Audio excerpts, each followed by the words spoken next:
I debunk a lot of videos saying you need to avoid products, so for a change, I recently talked about products I actually avoid. We are looking at more today. If you're new here, I'm Michelle, I'm a chemist. I've been talking about the science behind beauty products for over 10 years and I've tried thousands of products. Let's get into products I avoid and what I use instead. You might also want to avoid them, I'm going to explain why, and you can decide for yourself. Toothpaste with SLS.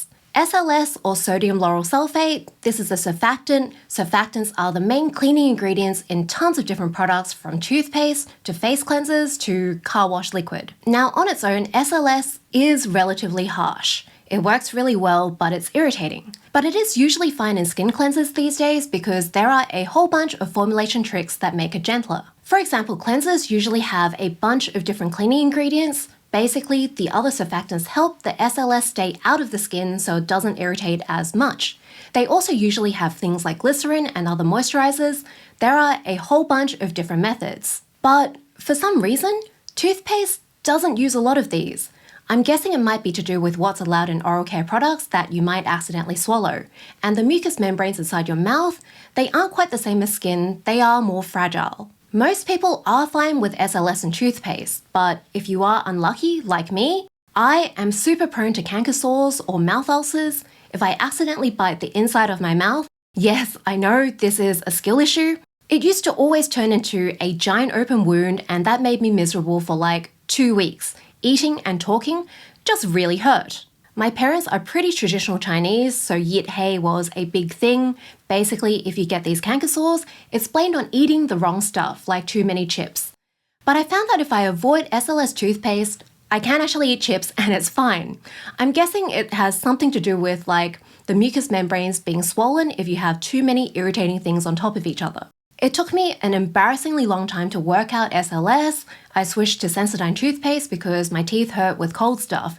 And Sensodyne happens to not have SLS, and then I had a massive ulcer for the first time in ages when I went on holiday, and I was just using free toothpaste samples. There are tons of toothpaste options without SLS now. If you have this problem, try switching. Products with too much unsaturated oils. Unsaturated oils in beauty products are the same as the ones in food. It's usually plant oils that are liquid and they have a lot of omega-3 and omega-6. This is a lot of clean and natural products. Yes, I am a clean beauty hater because it's pseudoscience and it's predatory. Like and subscribe for more justified hate. The omega means that it has double bonds in the structure. This is what an oil molecule looks like. And you can see the zigzags, and then on some of them there is a doubled up bit. That is a double bond and it's more reactive than the rest of the zigzag. It can react with oxygen in the air and turn into things that smell rancid. It smells like old cooking oil. Different oils have different levels. You can look up the oil's fatty acid profile to get an idea, although that changes with the source because natural ingredients are just like that. And there are ways to slow this process down, like using antioxidants. But this doesn't entirely stop it from happening. So generally, oils with more linoleic and linolenic acid will go rancid faster. It's mostly just the smell that's a problem. There can also be a few changes in texture. It might go sticky or lumpy. But omega fatty acids are actually fantastic for skin. They're essential fatty acids, which means your body can't make them, and it seems like if you don't have enough, that might cause dry, itchy skin. And yes, this is linked to that seed oil thing that some people go on about, although, again, when you eat them, they don't seem to be inflammatory, they seem to be good for you. Nutrition Made Simple has done some good videos, I'll link them below. But the smell, I really can't handle it, so I avoid these unless I know I'll use them up really quickly, and I avoid them especially if they're unfragranced. If they have a fragrance, that can cover it up, and that is fine. And I found that it doesn't need a ton of fragrance to do that. With lip products, I especially avoid them because it's just too close to my nose to not notice. There are quite a few lip balms that I just can't use because of this, and they are usually those more natural products. They also don't work as well as so-called unnatural oils for my lips. My lips dry out really easily. So instead, I go for products with ingredients like these. These are really good at forming a layer that traps water into your lip skin. They are good occlusives, and they generally make my lips happy. This table explaining moisturizing ingredients is in my skincare ebook. Check it out if you want to learn more about skincare science. Products with the wrong ingredient list. There are a bunch of laws for writing ingredient lists, and it's pretty much the same in most places for labels in English. And getting this right is one of the easiest parts of making a product. If they can't do that right, I don't really trust them to make something that actually works and won't go off really fast. It isn't that hard to spot mistakes once you're used to looking at ingredient lists. The easiest rules that products in so-called real stores still get wrong. Ingredient names are all separated by commas, and ingredient names have to be the official INCI names. These are all listed in this handy European Union database, COSING. For example, I found these on iHerb. For the first one, they only got 2 ingredients right. MCT oil should be caprylic/capric triglyceride. Lake Source Minerals, this is not an ingredient name. It is a magnesium lotion, so I'm guessing it is partly magnesium, but what else is in this? Like heavy metals are minerals, who knows how polluted this lake is, maybe there is lead in this. Shea butter needs to be the Latin name, and the preservative at the end, which is GeoGuard ECT, that should not be there, it should just be these individual ingredients listed with commas in between. This next one, a whole bunch of plants here need Latin names. Vitamin E needs to be the proper name, which is tocopherol, fragrance, phthalate-free, and love. This love bit, it's cute, but that goes anywhere on the label except the ingredient list. You can just put it on the next line in a different font and it wouldn't be illegal. Phthalate-free, some phthalates are suspected endocrine disruptors, but the one phthalate that you find in fragrance, that is the really safe one, which is diethyl phthalate. It is not associated with endocrine disruption, which is the main concern. There are tons of different phthalates with different uses and different levels of safety. And arguably, phthalate-free, this is an illegal claim in the EU because it is denigrating a safe ingredient. This is actually an EU regulation that I really wish was everywhere because marketing is just a massive source of misinformation. But unfortunately, there are really not that many enforcements. So I really question if brands know what they're doing when they have this sort of claim, but especially because they shoved it into the ingredient list. It is not that hard to have a legal ingredient list. Most products do it fine. Natural hair removal oil. About a year ago, cyperus oil went viral on TikTok. A lot of people, including board-certified dermatologists, were saying it was better at removing hair than laser. And there's really 2 issues going on here. First, effectiveness. This better than laser claim is just based on 2 studies by the one author. There are no other studies. And in my opinion, there are a lot of signs of fraud. In the main study, this table has 9 sets of the same numbers, which could be a massive typo, but it's a sign that it's not properly peer-reviewed. The same author published another study 2 years earlier in a dodgier journal, and there are actually duplicated before and after photos. Mo Skin Lab spotted this. The 2 studies are being presented like they're different. One paper says it's 6 months between photos, and the other paper says 8 months. There are different timelines for other results, and there are different numbers of people involved. And the results are just way too neat. There were over 100 people, and they all said that cyperus oil and laser worked better. You just do not see this in real studies. Another huge honking red flag, if you know p-values, over the 2 studies there were 28 p-values of 0.00. This does not happen with actual living people. It is just super sus. I would not be surprised if, like, her dad owns a cypress farm. So there isn't good scientific evidence for it, but it is used traditionally for hair removal in the Middle East. So a lot of people have been saying, well, I can't afford laser and there's a chance this might work. I may as well try it, what's the harm? And I would agree if this was safe, but there is a very good chance that it isn't. Supposedly it works by being anti-androgenic, which means it's acting against male hormones. This is worrying because if it is reducing hair growth, this is a pretty big effect, and hair follicles are relatively deep. So that means there's a really good chance it's getting deeper, which means into your blood and then going around your body. So this would actually be a prime suspect for actual endocrine disruption. And I haven't seen any other explanation for how it could work. Anti-androgens can potentially increase the risk of some cancers, like some types of breast cancer. There were medical doctors who promoted this, so I've had some comments saying that between a medical doctor and a chemist, the medical doctor should be right when it comes to health advice. And this is a good rule in general. It just doesn't work here. Medical doctors aren't good at working out if things that aren't well researched are safe. It's just not part of their jobs. My PhD is in medicinal chemistry, and this is something medicinal chemists do. We look at new substances and decide if they might make a good drug, if they'll be effective and safe. But the most relevant experts are toxicologists. They're the people who actually check the safety of ingredients. So to be extra responsible before I posted anything, I also asked my friend Mo Skin Lab for his opinion. He is a toxicologist and a safety assessor. He's on YouTube and he has a Substack. Plus, I also asked Dr. Andrea Love, who's a biologist who does some research on cancer. One of the dermatologists whose videos went really viral on this was Dr. Shireen Idris. She did a long-form video to try to clarify it afterwards. And she asked me to collaborate. I was busy with some health stuff at the time, so I wasn't that involved, but I sent her a video which covered a lot of the points I'm talking about here. I didn't properly watch her final video, and it doesn't seem to be up anymore. From what I remember of the comments, a lot of people weren't getting the right message on safety. The bit where I credited Mo was also cut out. And I don't think anywhere as many people saw it compared to the viral videos that were promoting it. And they are still being posted by influencers. There are even new brands that just sell cypress oil now. So I think it's really worth talking about this again, and I'm also going to address some common questions. I've seen some people say that spironolactone is also anti-androgenic and it is prescribed all the time. Shouldn't cypress oil also be safe? But the thing is, two substances that do the same general thing, like opposing the same hormone, they aren't going to be exactly the same. They might not go to the same places in your body, they probably won't hit exactly the same receptors.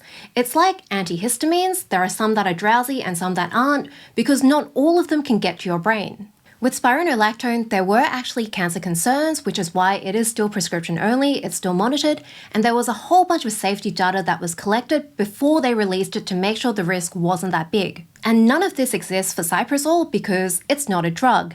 And on top of that, there are no controls around how it's produced, and it's natural, which means that different batches can have different strengths. And then on top of that, people are buying it off Temu and Amazon. Who knows what is in those? Mo did a safety assessment on the two main actives in cypress oil. It's on his Substack, I'll link it in the description. This is the sort of thing that's checked with ingredients before they're considered safe to use in beauty products. And these two are actually pretty bad, they wouldn't be approved to use. We have an actual endocrine disruptor predicted to be much stronger than endocrine disruptors that people are scared about in fragrances and in regular beauty products.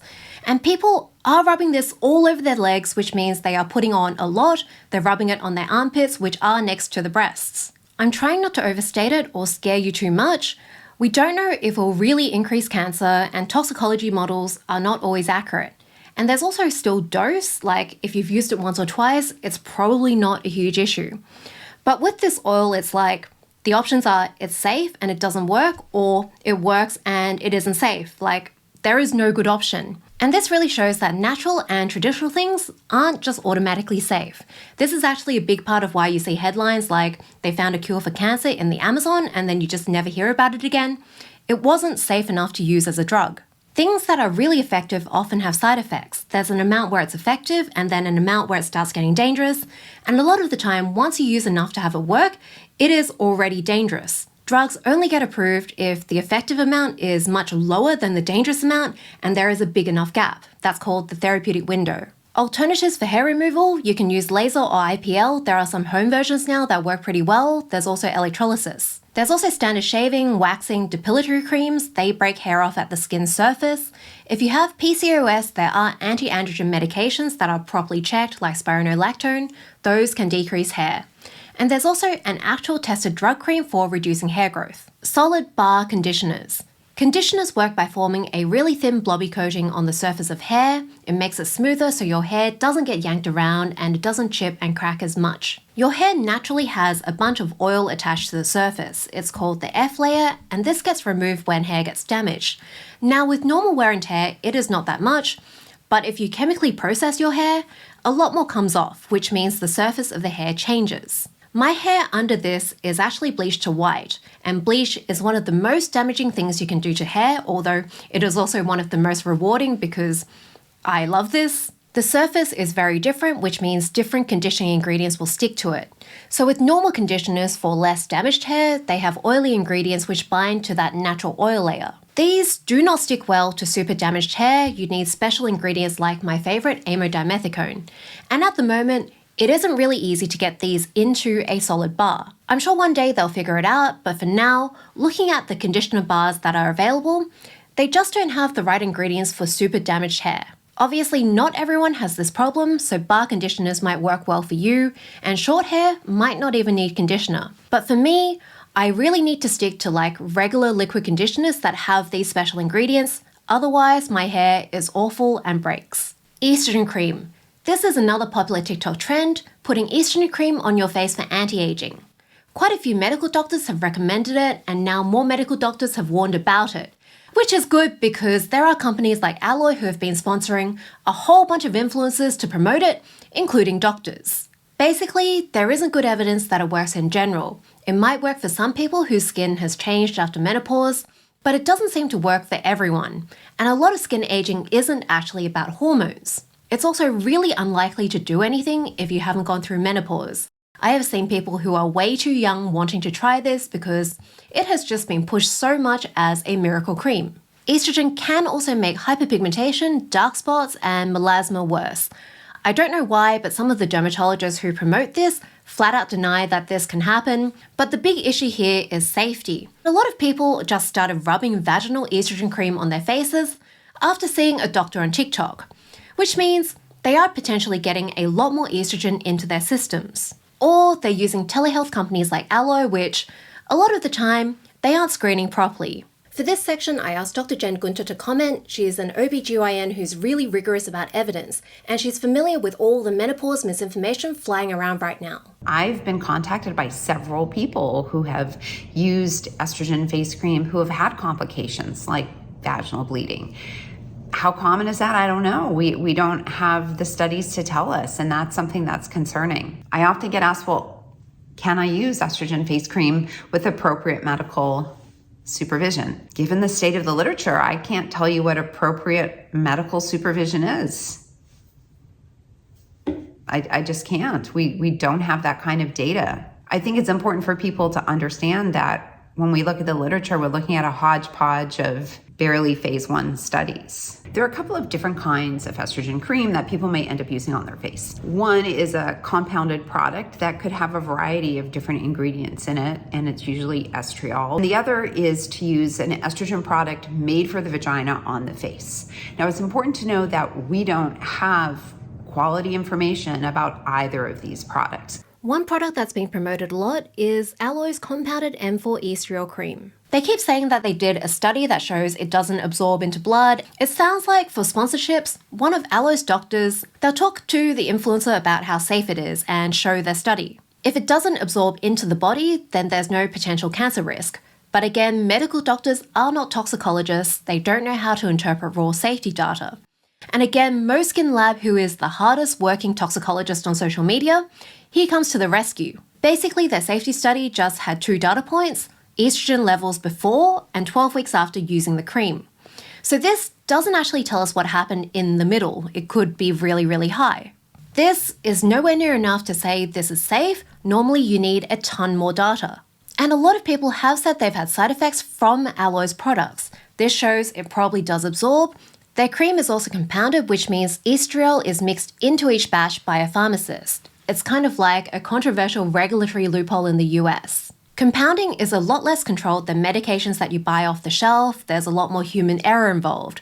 So there can be massive variations in how strong creams are. Mixing won't always be the same, and there's different base creams used. It's not really tested, so you don't really know how stable it is and how well it absorbs. Compounding is full of issues when it comes to hormones that they're quite difficult to compound.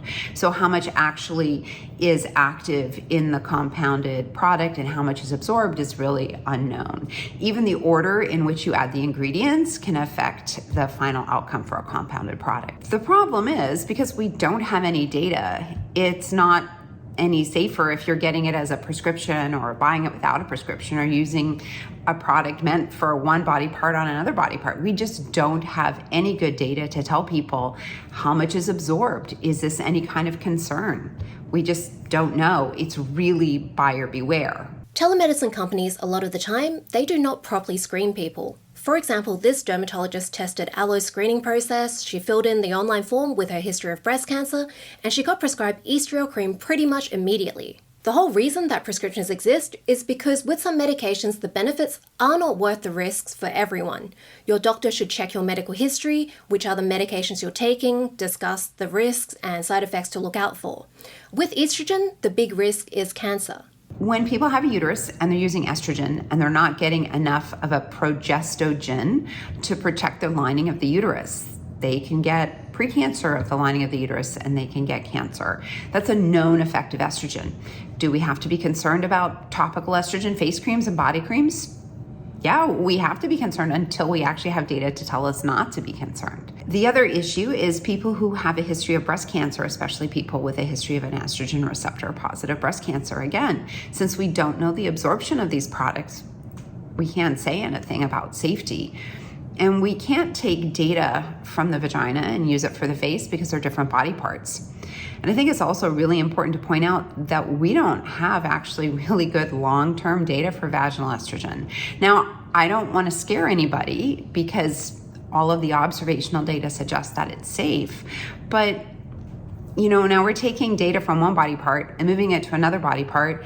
And I don't have 5 years of data to tell you what it's like if you're putting it, all over your face or putting it in your body. What if the compounded product for a couple of prescriptions has way more than it's supposed to? What if you have some breaks in the skin and it gets absorbed? Again, we just don't have the data, and it's very much buyer beware. My opinion is always, if these companies can afford to make the product, surely they could afford to study it. And I know there's a history of lots of doctors not being well informed about menopause, which is pretty common for women's health issues. Some women have suffered for a really long time and they've had to jump through hoops to get hormones prescribed because their doctors had outdated fears. But this doesn't mean it's fine to just go to the other extreme and then use it without any safeguards. This is a really common recurring pattern in science and medicine where women's health issues aren't researched and then people really are desperate for answers.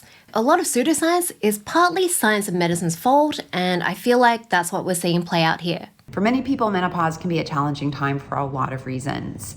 And I think a lot of people around that time are also really vulnerable to advertisements about aging. And so promoting estrogen as this multi-purpose Swiss Army knife, anti-aging, feminine forever type of product is something that we need to be really careful about doing. I mean, one, we don't have the data, but two, that's preying on people's insecurities and on the larger patriarchal system and how it treats women, right? Many people will say, well, isn't it patriarchal that we don't have the data for these products? And I would say, yeah, it is. So maybe people shouldn't be selling it until we have that data. Instead, I'd try options that have a better safety profile first, things like sunscreen and tretinoin. These also seem to work for more people because they target skin aging more generally. And this is especially the case if you have a higher risk of the side effects, like if you've had breast cancer or if you're worried about melasma. There are also safety estrogen derivatives like MEP. This is really cool because it works like estrogen in the skin and then it becomes inactive when it goes into the blood. Thank you so much to Dr. Jen Gunter for helping me. She is a fantastic person to follow for menopause and gynecology in general. There is so much questionable advice out there and some of it is really tricky to spot. Her Substack also has one of the best names. I know I highlight a lot of dodgy doctors because correcting that is my lane, but the vast majority of doctors are not dodgy, including many on social media like Jen. We just see the dodgy ones a lot more because advice that isn't supported by the evidence is unusual and exciting, and that gets attention and shares. So don't do something just because you saw a doctor or influencer with no science background say it on social media, especially if it's to do with prescription medications, and especially if your cancer doctor has specifically warned you about it. I have way more stuff on my list of products I don't use. Let me know if you want me to keep going. I hope you learned something useful, or at least you found this interesting. Like and subscribe for more beauty science. Let me know what products you avoid in the comments. If you want more product reviews, check out this playlist.